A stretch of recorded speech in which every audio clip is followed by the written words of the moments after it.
पुण्यधारा channel पे आपका स्वागत है। हमारी वीडियो पसंद करने के लिए ये बताना चाहता हूँ, सर्वप्रथम किसी भी प्रकार से शरीर में आदि व्याधि होती, उसमें भी कोई भी आदि व्याधि हो सकती है।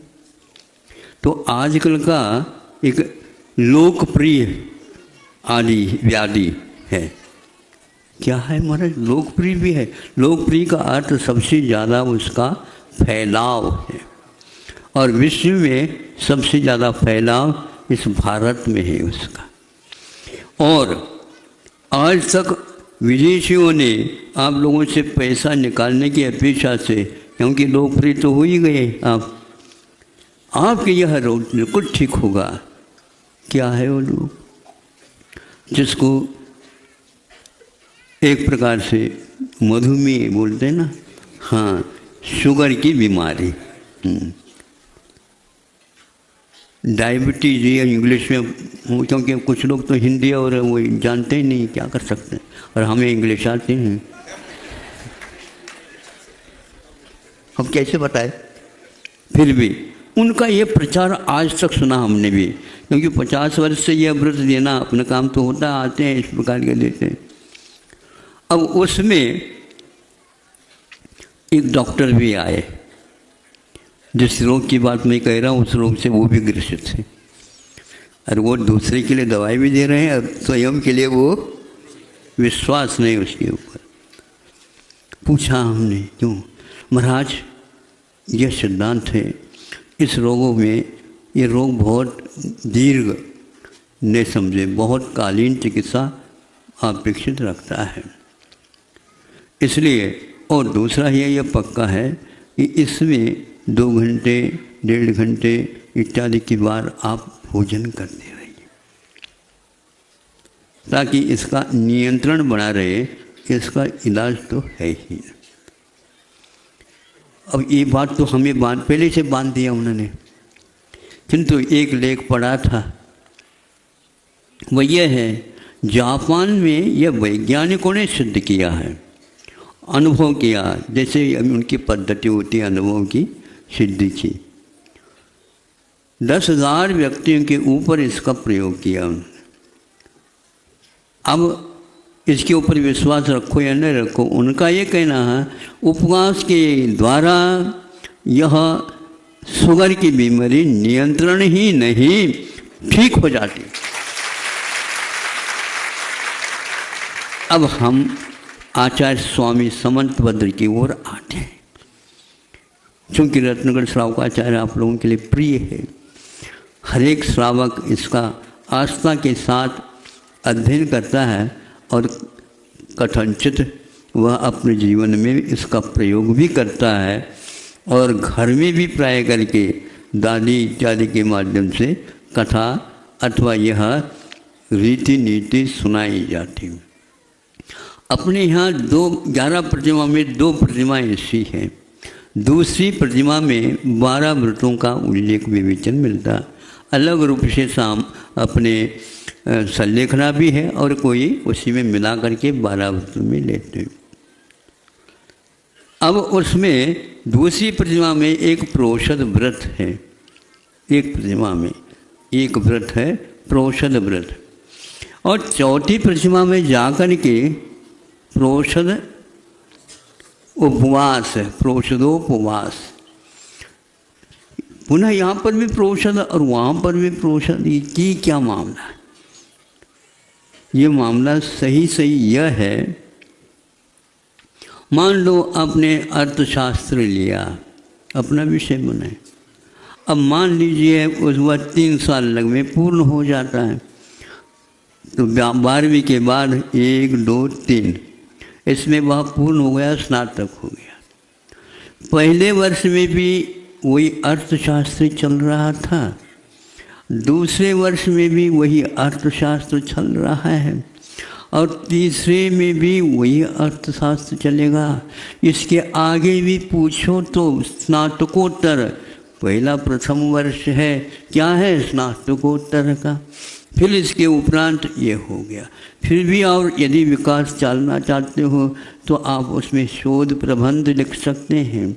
शोध प्रबंध से पूर्व में भी एक लघु शोध प्रबंध भी होता है।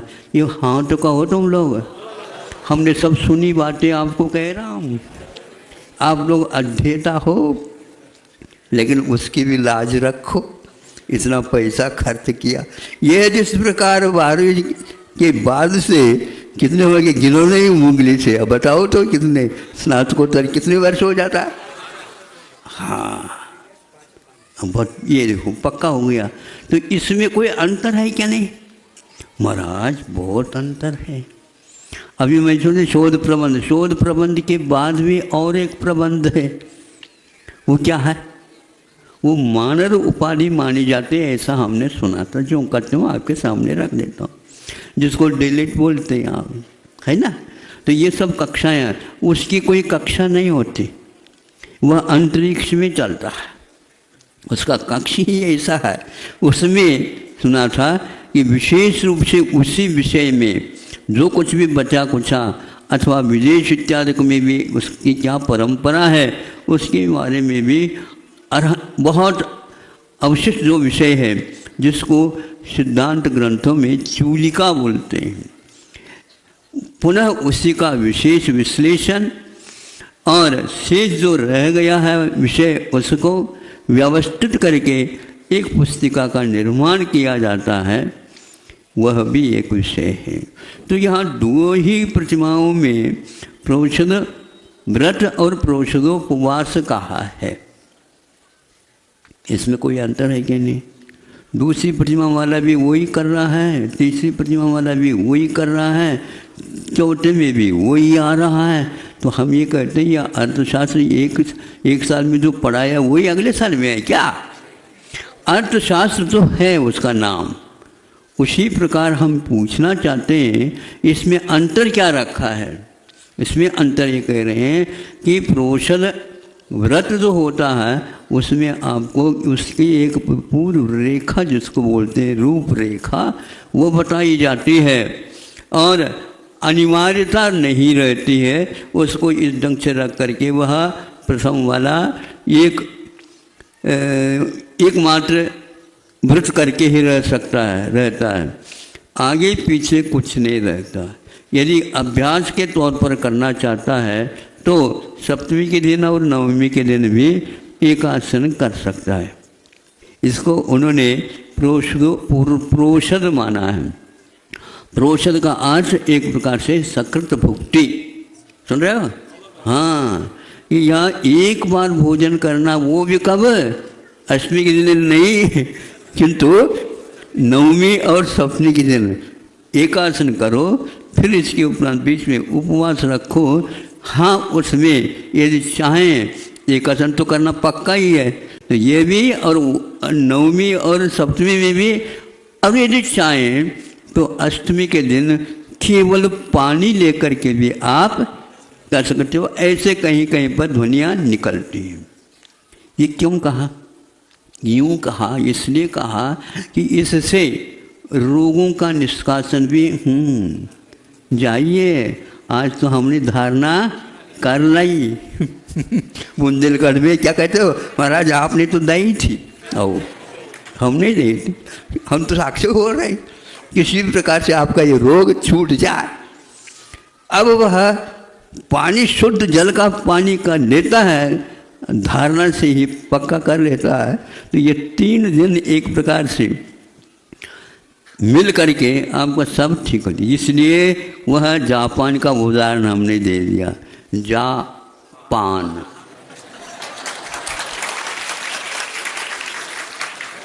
वहाँ पर भी आज चल रहा है, बहुत विश्वास के साथ चल रहा है। कुछ भी नहीं लो, सबसे अच्छा है, क्योंकि इससे शुगर नियंत्रित हो जाता है। आपको या रत्नगढ़ श्रावकाचार्य के ऊपर विश्वास है या जापान के ऊपर? वैज्ञानिक सूत्र है तो वही करो। हमारे आचार्यों ने पहले ही थीसिस लिखी है। और आज आप लोग पढ़ पढ़ करके वही व्यवसाय करने में लगे हुए हो, अपने आप को निरोग बनाना है क्या नहीं? हाँ, सैंपल की गोली आ जाती हैं, सैंपल में दवाइयाँ आ जाती हैं, सैंपल में अपने मरहम पट्टी आ जाती, सारे उसी को खा लेते हैं और पैसा भी बचा लेते। ऐसा हो रहा है। भारत को हुआ क्या, ये पागलपन ऐसे क्यों हुआ है? वहाँ से पहले वर्षों तक तो उसका नियम का पालन किया, वह और ज़्यादा गड़बड़ में आया। वह रोग तो ठीक होगा ही नहीं, किंतु वह आपका मरण से तो बचा देता है, लेकिन जीते जी मर जा, ये हो रहा है। साइड में, इनसाइड में कुछ भी हो, साइड इफेक्ट क्या अर्थ होता है सुंदर जी? मतलब बूढ़े बाढ़े भी साइड इफेक्ट जानते हैं, हम पूछताछ करके जान लेते हैं। आउटसाइड कुछ भी हो, साइड इफेक्ट क्या होता है? अफेक्ट भी होता है और इफेक्ट भी होता है, समझ लो क्या अर्थ होता है। अब चालू कर दिया नहीं, यदि शुगर की बीमारी के ऊपर इसके ऊपर नियंत्रण ही नहीं, उसको ठीक करना चाहते हैं, तो आपकी धारणा के दिन कुछ भी नहीं बनता तो कम से कम केवल पानी लेकर के आ जाओ। फिर उपवास बीच में वो नहीं होता तो जलपान करो। फिर नवमी के दिन एकासन कर लो, पहले बनाओ और छुलकों को इत्यादिकों को दो। फिर इसके उपरांत आप ठूस ठूस करके न खाओ।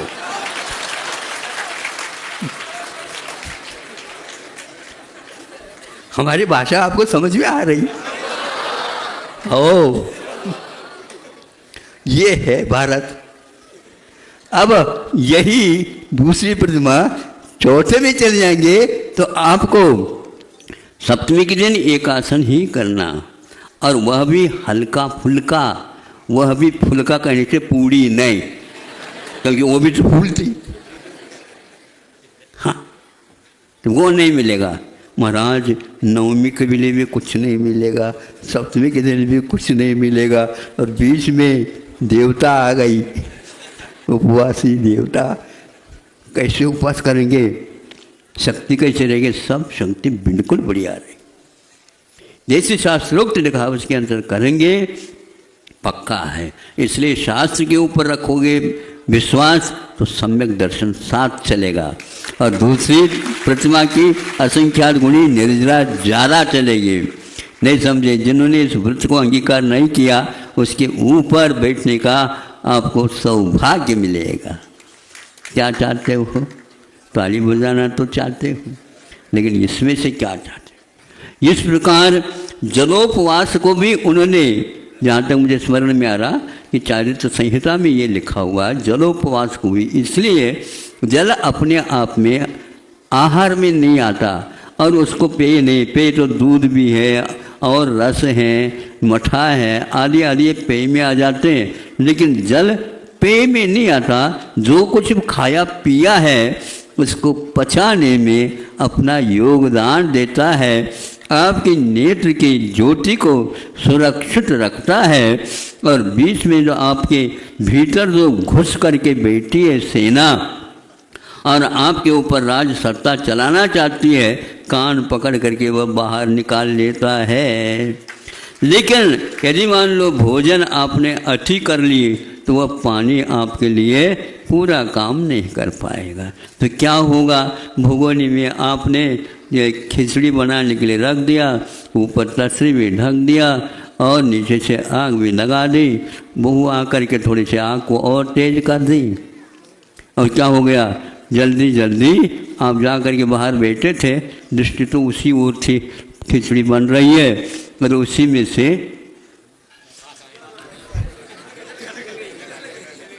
हाँ, हमारे यूं करने से आपको ज्ञान कैसे हो गया? मैं सोचता हूँ अब विज्ञान आपके पास आने वाला है। हाँ, कैसे महक आ रही है? नहीं महाराज, बास अथवा बदबू। अब खिचड़ी पक गई, क्या हो गया? पक गई, भागते भागते आ गए। एक ही बार में समझ में आ गया तो बहुत अच्छा, तो पानी पे डलिए आए और ऊपर से उसको पानी डाल दिया। अब खिचड़ी क्या खिचड़ी, खाचड़ी ये हो गया। क्यों? क्योंकि आप अनुपात से सब कुछ डाला लेकिन पानी की ओर ध्यान नहीं दिया। इसलिए आपको आधा भोजन करना है और दुगना पानी पीना है। दुगना का तो दुगना ही नहीं है, वो नीचे की ओर भी जाकर के जो बैठा है आहार एक भाग, उसमें भी जाता पानी, क्योंकि ये तरल है। जहाँ तक वह भीतर भी भरता हुआ और जो आधा था आप वहाँ तक पानी आ गया। फिर इसके उपरांत 4 आना, ये आधा हो गया तो 4 आना और पानी पी लो। समझें? ये आचार्य महाराज जी की बात मैं कह रहा हूँ, अपने तरफ से नहीं। ये हो गया, फिर 4 आना और भर दिया तो 12 आना हो गया, तो एक कितने 3/4 हो गया और 1/4 रिक्त रखा। क्यों रिक्त रखा? वह श्वासोच्छ्वास के लिए मदद कर सके। इसको आकाश तत्व बोलते हैं। सुन रहे हैं? समय आपका हो गया। आज प्रोषण करना हो तो प्रोषण करो, आज एक आध जलोपवास कर रहे हो तो जलोपवास करो, अथवा आप केवल जल ले करके रहना चाहते हो रह सकते हो। इस प्रकार आज आपके सामने कि एक प्रकार शोध ग्रंथ के साथ साथ हमारी परंपरा से आती हुई जो आगम की परंपरा है उसके ऊपर दृढ़ श्रद्धांड रख करके आप लोगों को ये बहुत अच्छा धन्यवाद है, क्योंकि आपने बहुत शांति के साथ सुना। भीतर क्या खदबद हो रहा है आप जानो, लेकिन सही बात कह रहा हूँ। इसलिए जिसने यह विश्वास किया था कि मधुमेह शक्कर की बीमारी ठीक नहीं होती, आप दवाई लेते रहो और उसका सप्लाई हमारे पास भेजते रहो। हम एक पाई नहीं चाहेंगे। सर्वाधिकार सुरक्षित वाली बात यहाँ पर नहीं है, लेकिन आप लोगों का भी कल्याण हो, इस पक्ष से आचार्यों ने जो बात लिखी है हम ही लोगों के लिए लिखा है और अपने कर्तव्य को उन्होंने पूर्ण किया। धन्य है ये आचार्य परंपरागत जिनवानी श्रद्धा का विषय नहीं, ध्यान देने योग्य। यूं ही श्रद्धा कर लो ऐसा नहीं चलेगा, इसकी ओर ध्यान रखो और अपने आरोग्य को सुधारो तो वैराग्य दिन दुगनी, आगे बोलो, रात चौगनी। बिल्कुल, इतनी यदि गुणित क्रम से होने लग जाए, मैं समझता हूँ ये वक्त छोटा सा वक्त है, आपका कल्याण कर ही लेगा और उसके साथ हमारा भी कुछ हो ही जाएगा। Please like, share and subscribe my channel Punyadhara.